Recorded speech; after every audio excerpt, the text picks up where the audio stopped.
திருபுவனம் இளைஞர் அஜித் குமார் மரணம் தொடர்பான வழக்கில் 5 மணி நேரத்தை கடந்து மாவட்ட நீதிபதி விசாரணை நடத்தி வருகிறார். கூடுதல் விவரங்களோடு இணைகிறார் நமது செய்தியாளர் இளையராஜா.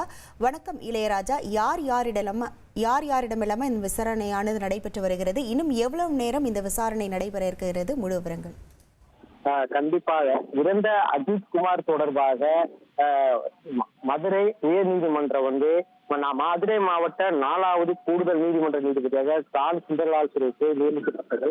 அவரது தலைமையில இன்று காலை 10:45 மணி முதல் தற்போது வரை 5 மணி நேரத்தை கடந்து இந்த விசாரணை நடந்து கொண்டிருக்கிறது. இந்த விசாரணை எங்க நடக்குதுன்னா, திருப்புவனம் காவல் நிலைய அருகே உள்ள டிராவல்ஸ் அதாவது விருந்தினர் மாளிகையில தான் இந்த விசாரணை காலை முதல் நடைபெற்று வருகிறது. தற்போது 5 மணி நேரமாக இந்த விசாரணை நடைபெற்று வருகிறது. முதல்ல இந்த திருப்புவனத்து விசாரணைக்கு யாரை கூப்பிட்டாங்கன்னா ADSP சுகுமாரன், அதனை தொடர்ந்து திருப்புவனம் ஆய்வாளர் ரமேஷ்குமார் ஆகியோரிடம் விசாரணை நடத்தி நகை தொலைந்து போனதாக தொடர்பான பதிவு செய்யப்பட்ட CSR FIR ஆவணங்கள் மற்றும் காவல் நிலையம் மற்றும் CCTV அனைத்துமே இங்கு நீதிபதியோடு ஒப்படைக்கப்பட்டது. இதனைத் தொடர்ந்து தனிப்படை காவல்துறை தாக்குதல் தொடர்பான வீடியோ எடுத்த பணியாளரான சக்தீஸ்வரன் அந்த வீடியோ எடுத்தாரு. அந்த வீடியோ தான் மிகப்பெரிய பரபரப்பை ஏற்படுத்தி அவரை விசாரிச்சாங்க.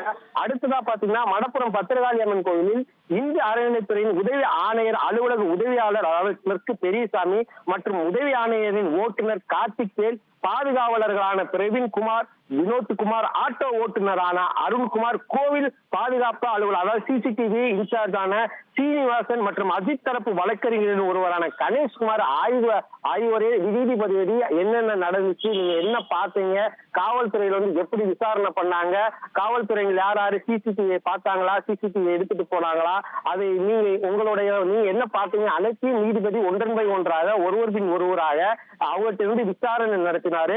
தொடர்ந்து நீதிபதி தற்போது வரை 5 மணி நேரத்தை கடந்து தொடர்ந்து விசாரணை மேற்கொண்டு வருகிறாரு. இந்த விசாரணையில் கடைசியாக விசாரிக்கப்படுவது யாருக்கு பாத்தீங்கன்னா சக்தீஸ்வரன், பெரியசாமி 2 பேர் மட்டும்தான் உள்ள இருக்காங்க. அவங்கதான் முக்கிய சாட்சியா பார்க்கக்கூடிய. இதுல சக்தீஸ்வரன் விசாரணை முடிந்ததுக்கு அப்புறம் நீதிபதி இங்கிருந்து கிளம்புவதாக தெரியப்படுகிறது. தொடர்ந்து நீதிபதி விசாரணையை மேற்கொண்டு வருகிறார். உங்கள் விவரங்களுக்கு நன்றி இளையராஜா.